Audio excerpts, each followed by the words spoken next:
Good morning. Happy Friday. Happy Friday. How you doing? I am doing well. Yeah. I had a good thing happen this week that Ooh, I'm pretty jazzed about. Cool. What was it? Well, I've been talking about like this Google approval thing that I needed to get for the calendar API. Basically, you can't use it in production until someone from their end verifies that you are good to go. And because calendar APIs are I think they call it a sensitive scope, you have to kind of like prove that you're not using it for nefarious things and send them a little video that demonstrates how you're using it and fill out this little like verification application. It's like kind of a black box. They're like, it could take 3 to 6 weeks. And so I was a little bit nervous that it would actually take that long, but I was officially verified this week. So I am stoked. Congrats. Yeah, this was a big blocker for like being able to allow other people to connect their calendars. So yeah. That's awesome. Seems like a pretty big milestone. Yeah. I'm stoked. Now, I told you pre-episode that I have a little rant about how the process went. Yes. Sure. Let's hear it. I don't know what it is about companies like this. I mean, I guess it's really not in Google's DNA to provide like good like customer support or customer interactions in general, right? They kind of just let their products do the talking, I suppose. So this process, like you kick it off and it's through their little like management UI, which is already kind of janky. You can tell this thing is like, you edit a form field and it won't let you click a save button until a certain form field's dirty, but sometimes it doesn't trip it. And so you have to like, it's already clunky as it is. But I managed to like get everything, I think, in place the way I needed to. You have to like register the scopes you intend to use or the maximum number of scopes you intend to use and yada, yada, yada. So anyways, I thankfully like wrote this, saved in a text doc, kind of my answers for their like 4-part verification application. And I submitted it and I recorded the little video and everything. I think I did everything according to what they asked and sent it. And I was pleased that within a few days I did get a response. But the response was, I think the first question they asked, which is something that I addressed upfront in my application, was, it looks like MightyCal might be a development or staging application. Is it actually in production? And that was one of the things I addressed right there in the application was, so this is currently available in production by invite only, and kind of detailed like the reason why, because it requires calendar access in order to actually function. And so I replied with basically reiterating exactly what I said in the application. And then the next email I got back was, action required. It looks like there are unsaved changes in the Google developer console. Please go in and click the save button so we can start the verification process. And when I log in, the save button is disabled. There's like no way to click it. I mean, I could hack the HTML to click the button, but this is quite curious because it's not consistent with what they're reporting back to me. So I took a screenshot, sent it back to them and said, yeah, so this button is disabled. I can't click it. And then they replied and said, action required. Looks like you have unsaved changes. You need to click the submit for verification button again. And that button was also disabled.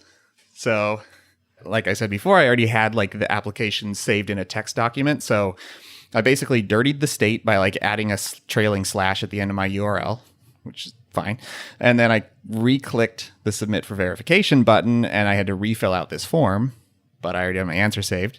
So I just pasted them back in, sent it to them. And then I think there might have been one other weird, like random back and forth in there. And then finally, boom, you're approved. So wow. I could just tell I was getting canned responses back. It was like, dear developer, thank you for, and then like reaching out was in like a different font, just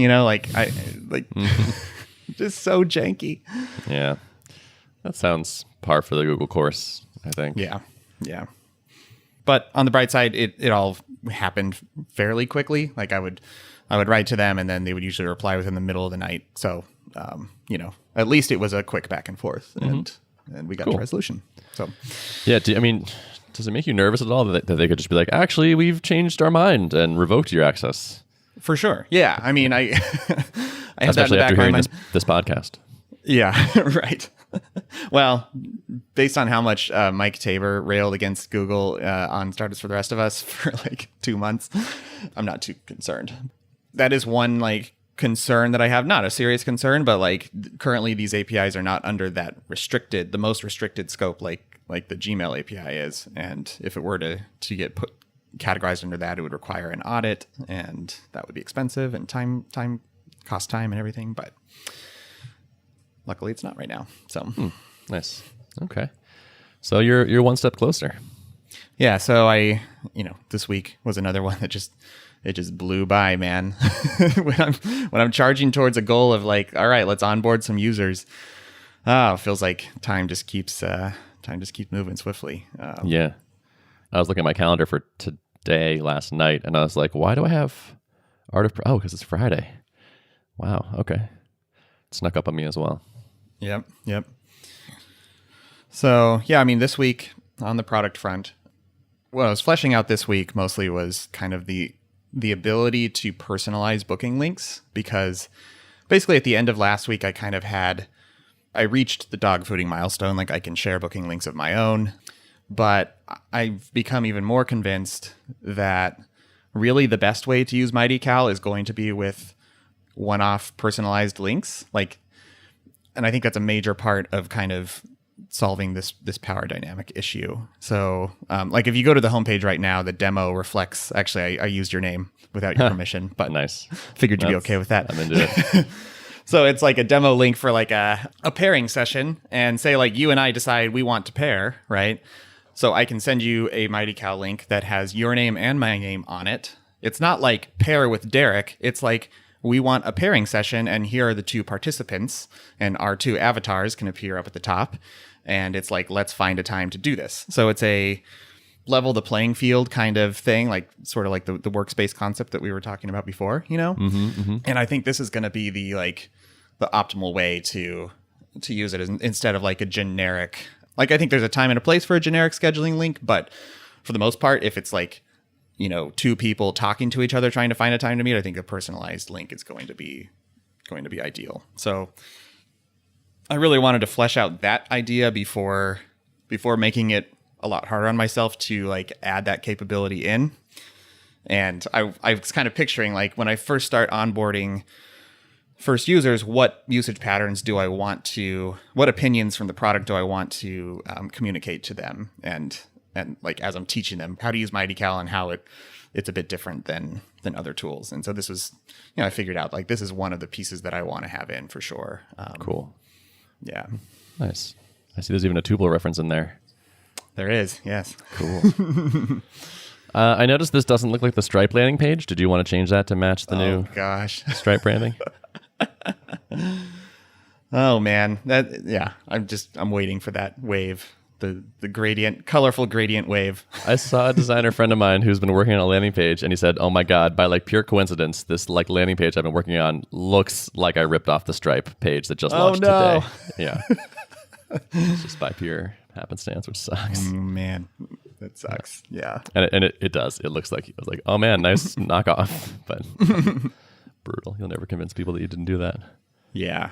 They're definitely doing some really cool things on there. I love the subtle animation of the icons. Did you see that? When you scroll down the page and I think they delay them by a few seconds so that it's likely to start animating when your eye moves over to read that block of text. It's pretty crazy. Yeah. Good design culture over there. Yeah. They know what they're doing. Yeah. But I also will say that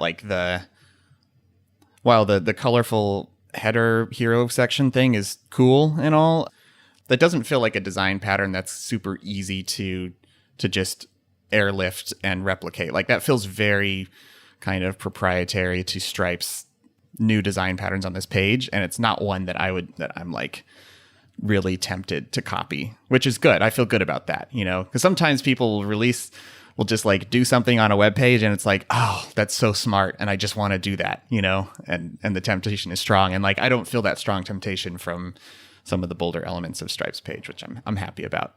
Totally. Yeah. That's good. That speaks to their, I think that's kind of like their creativity. They made something that's uniquely theirs. Yeah. Which is cool.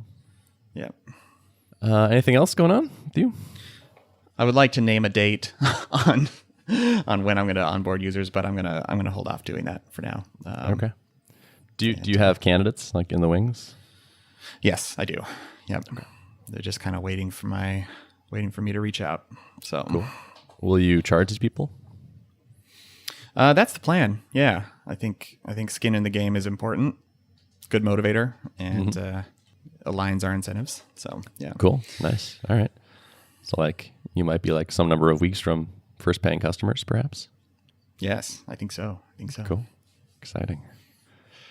Yeah. It's always a fun era, or nerve-wracking. I was so scared when we first started onboarding people.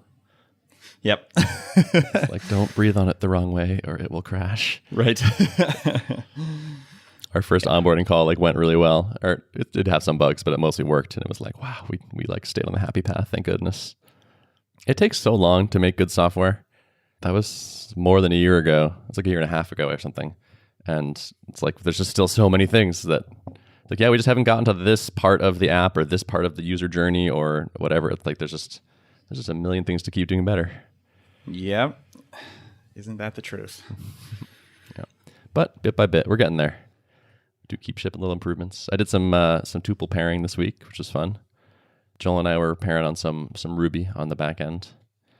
Actually doing some stuff that supports that new sign-up page that you created for us. Oh, yeah. Yeah, which is great. That design is so nice. I like it so much more. It's like we're slowly getting rid of the parts that like clearly a bunch of programmers, quote unquote, designed, and like someone that actually has a design sense touch now. So that's exciting to me. There's fewer and fewer like truly ugly parts, and some of them are quite nice. Like Joel and I both work from home, and then just like use Tuple to pair, and it's a pretty good app. It does what it says in the box, you know. Yeah, it's pretty good for pairing. The little dog fooding. Yeah. Would you say you miss, because right now you're not in the code a whole lot, right? Not very much. Yeah. Do you miss it? Yeah, to some extent. I miss the ease with which I can kind of get in the zone, and also just the like comfort and competence I have around writing a Rails app. I know what the error messages mean, even when they're weird. I've just got so much experience there. I rarely feel like, wow, I'm out of my element. I have no idea how to proceed here. But in there are other parts of the business where it's like, never done anything like this before. Let's try to figure this out. Right. I mean, you've talked about being fulfilled by, like, you like the new challenges thing, right? Like, you maybe, I don't know if boredom's the right word, but you have a tendency to like, okay, I've mastered this thing. Now I'm ready for the next challenge. So like, yeah, do you think like if you were coding, just a thought experiment, like if you were, one of the technical founders coding all the time, do you think you would feel like you were getting in a rut if you weren't, because Rails is so rote for you at this point, or? Maybe. I mean, if I were only writing Rails, perhaps, yes. There's a lot of programming to be done in Tuple that is novel to me, like on the client side. Yeah, I think if I were just creating the Rails app, it might get kind of boring. It's fun to slip into the like doing some Ruby and just be like, oh yes, I know this world and this editor and these commands. My old friend. Yeah, my old friend. It's like coming home, and it's comfortable and it's satisfying. If I were still living at my old home all the time, it's less exciting, I think. Yeah. I've had a couple of moments like this. Like, I've written so many apps over the years and so much code, and a lot of the code we write is boilerplate. It's not like core to the value proposition of the application, but it's kind of necessary because, I mean, finding abstraction boundaries is hard, and like ideally you'd be able to outsource everything that's not core and only write the code that's core, but like that's not the world we live in. Like you have to accept that, like, oh, this whole authentication piece, like it's kind of a solved problem, but it's kind of best to have it live inside my application code base, and so I'm going to write all this permissions logic and do all this stuff. But I do have these moments where I'm just like spending a couple hours on this thing, and I'm like, I've written this code literally 10 times before, but I'm going through and I'm writing the same tests and writing the same code because, well, just got to have it. Yeah. Yeah. It does feel that as time goes on, we are getting higher level abstractions, like Stripe checkout, for example. Like we used to have to write all that, and like the billing portal and whatnot. Mm-hmm. Mm-hmm. So I've written a Stripe checkout and an account management thing 4 or 5 times now, and now it's like, oh, we can just call theirs. So we're making some progress. Yeah. Speaking of that, I know we touched on it a little bit last week, but the billing portal, has that been like a pretty good experience on wiring it up? I mean, I know you participated in the beta and you guys have been using it for a bit. So far so good. It was easy to wire up, as most Stripe things are. Yeah, I can't think of any complaints for it yet. It was getting the authentication. That was one of the questions in my mind, was like, how do you send someone over to Stripe and make sure that they can only edit their subscription and not someone else's? Like, do you know off the top of the head how the like authentication handoff works? Or it's funny, I actually don't. So I think Joel did the implementation. Okay, all right. But yeah, as far as I know, it's just like one controller endpoint where we figure out what token to send them over there with. Got it. And then call. They have like a Ruby gem. So I think we call the Ruby gem and say like, build us the redirect link for that makes sense. The account management thing, and then take me there. Yep. I think that's how it works. Well, cool. I'm definitely gonna, because that's in general access now. I think I'm gonna. I believe so. Yeah. Definitely. I'm gonna definitely be using that. I'm not gonna build that part. Yeah. I remember it's funny. I think we've even talked in the past about like building. Like maybe a couple of years ago, we talked about like building this sort of layer on top of Stripe. But I always kind of had that feeling like, that would be just way too dangerous, like to make your company be a thing that's like one level up from where Stripe is. Yeah. Yep. And well, here they come. I was having a conversation with Matt Wensing about this yesterday, talking about like, well, since he's building Summit and consuming a lot of Stripe API data, he has some particular wants and needs from their API. But we're just kind of talking about like what's Stripe incentivized to do, and it's like they're not truly a platform where like all the companies that build on their API contribute to the value of their company. They're really just providing the service, and like it's in their best interest to just kind of keep expanding their platform, which makes it quite risky to like actually try to build a business filling in a gap that they currently have, because they're not really incentivized. I mean, I think they're all things considered, a pretty like good citizen in the software ecosystem. But at the end of the day, like they're going to build what they're going to build, whether it squashes someone in the ecosystem or not, because they want people to charge more cards. That's really their motivation. Yeah. So I remember hearing Jason Cohen saying that like Salesforce as a strategy will intentionally not build features beyond their core set so that their ecosystem of like plugins and whatnot stays really strong. And I think Stripe doesn't really quite have that ethos, perhaps. They're like, we want to increase the GDP of the internet and like solve problems for our customers. If you want to solve some problems for them too, cool, but that doesn't mean we're going to stop. Right. Yeah. Which, I mean, as one of their customers, I appreciate. Yeah, I mean, it's good if they're continuing to keep expanding their product and like executing at the Stripe level of execution, which so far it seems like they, for the most part, are. You know, if they were to stagnate, then that would be frustrating, because it's like, I know this company's capable of building the things that we need, like this billing portal as an example, you know, but it did take them quite a bit longer than one might expect to build this.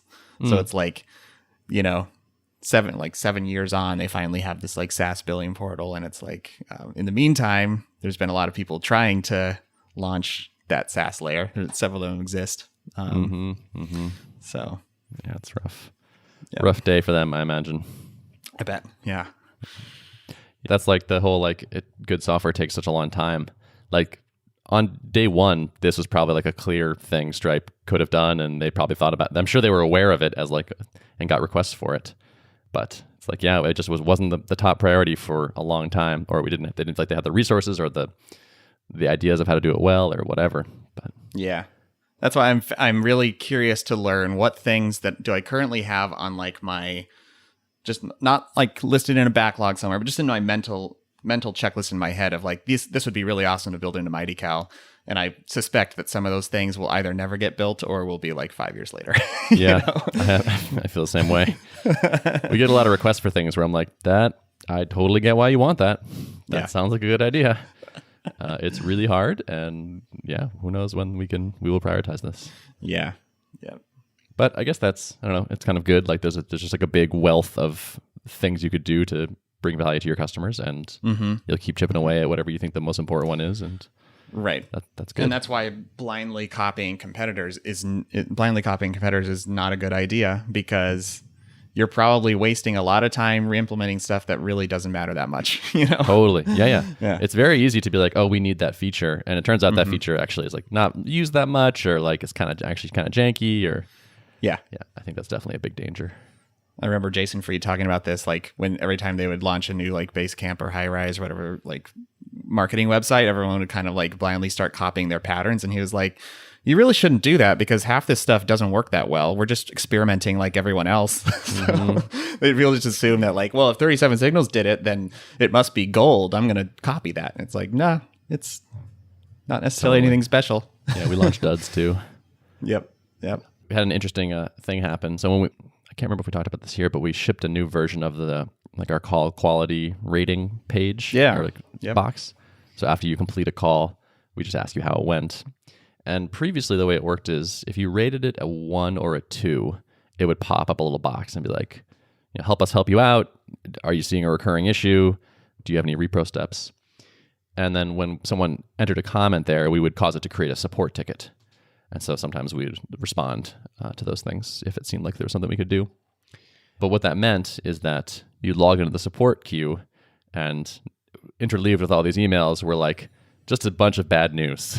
Yeah. It's like, our average call quality rating is like a 4.4 or like a 4.5. So like the median call rating is a 5. So like most people are having really good experiences. But if you log into the support queue, you just see this like list of the worst of the experiences. Right. And it's always kind of demoralizing. But with this new feedback mechanism, we started including the comment box for all the ratings.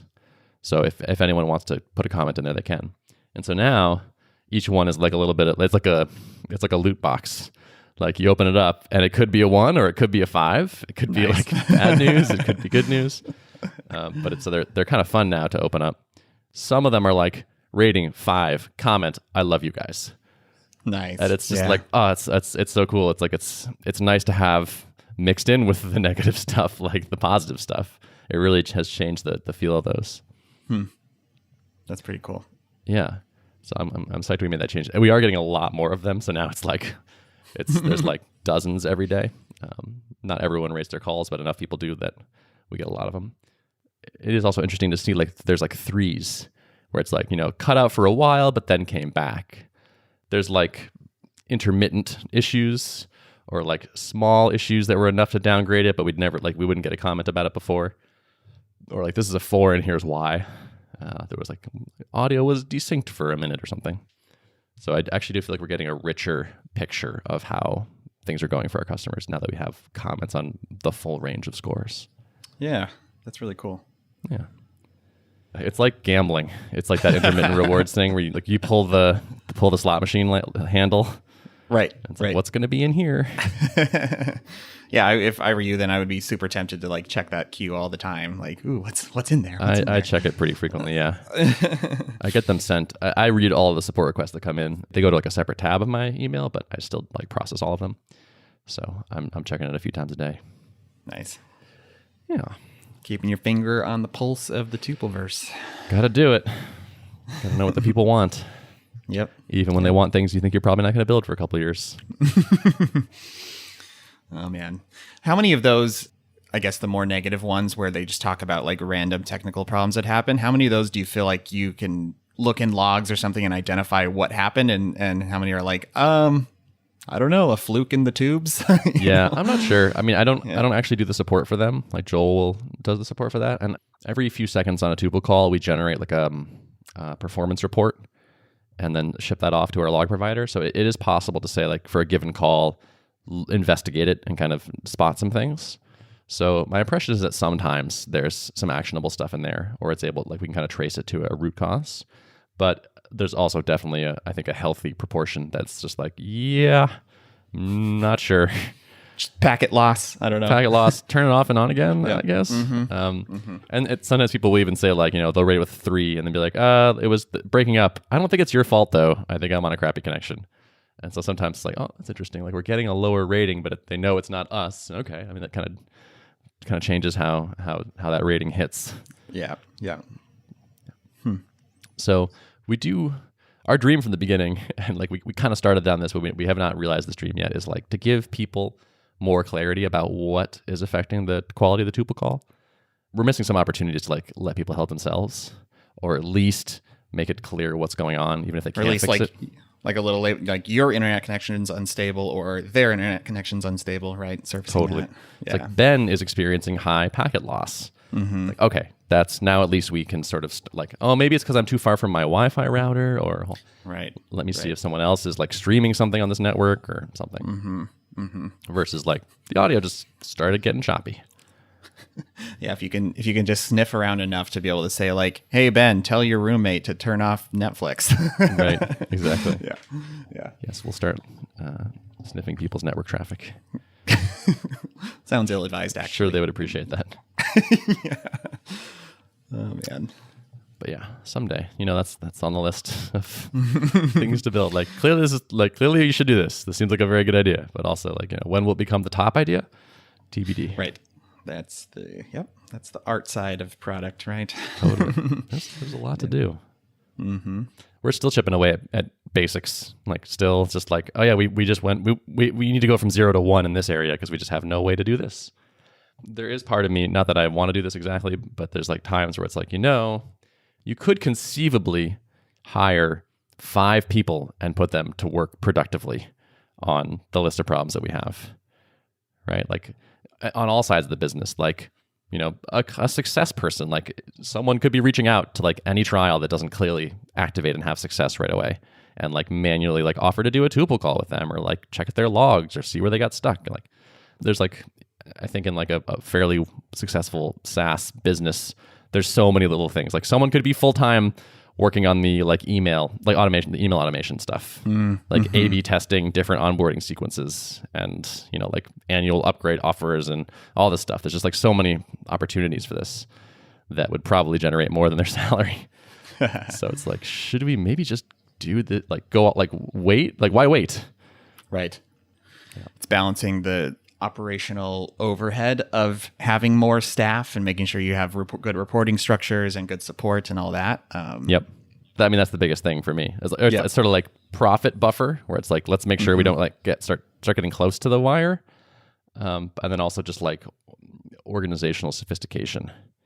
Like, can we take new people and like keep them connected and up to speed and working on the right things and productive and all that, given like how well we know how to run an organization right now.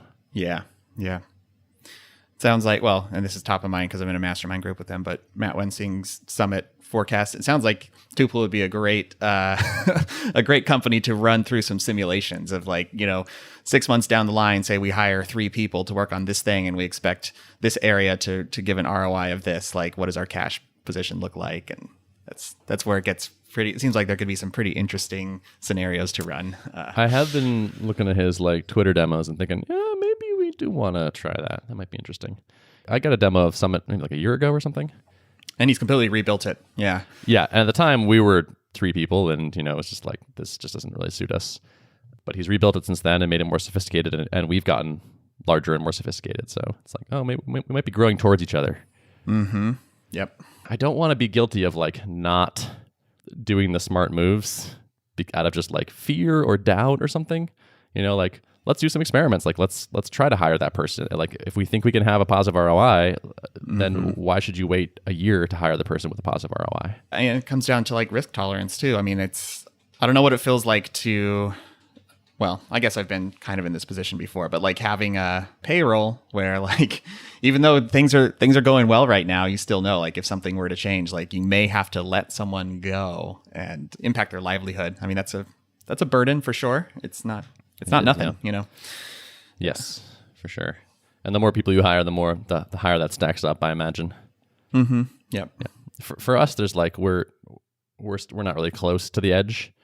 Like we could hire more people now out of profit. So I don't feel stressed around that yet. But if it's like we started creeping up where it's like, okay, if we lost 10% of revenue, suddenly we would be in the red. That would definitely change how it felt. Yeah. Yep. We'll see. Good problems to have. Yeah. So I keep having this thought, which I kind of like, which is this is like my first real company. And so I'm curious what I'm going to look back on and be like, oh man, the first time I did this, I was such an idiot around these things. And like I made all these mistakes over here. And like someday, like my mindset, I imagine someday my mindset will shift and be like, oh yeah, that was my first company. now on this next company, I'm going to do it this way because I learned these things on this stuff. And so like I'm trying to like not stress about like, oh, I'm probably messing this up or that up. And it's like, yep, you're messing up a lot of things like everyone does the first time they do anything. And so like do your best and try to learn from it and take experiences away. But like there's really nothing you can, I mean, aside from having advisors and getting help and getting advice, which we do, there's not much to be done except to like kind of accept that you are a limited, fallible human being. And like the first time you do it, you'll have mistakes. Right. That's the kind of secret is like you'll never have a mistake-free company. You know, even you'll learn a lot this time around, and then if there's a next time around, you know, in 50 years, obviously, because Tuple's going to be around forever. Of course. You know, then like it'll be a completely different set of problems faced with you, and like different. I don't know. Every company is so unique, and that's why advice is so hard to generalize, right? Mm-hmm. For sure. Yeah. So I don't know. We'll see. We'll figure it out. Yeah. We're doing all right. We'll keep trying to do all right and do better. And we'll keep talking about it on this podcast. Sounds good. Where can you find the notes of the show for this podcast? Notes of the show can be found at artofproductpodcast.com. Thanks for listening. We'll see you.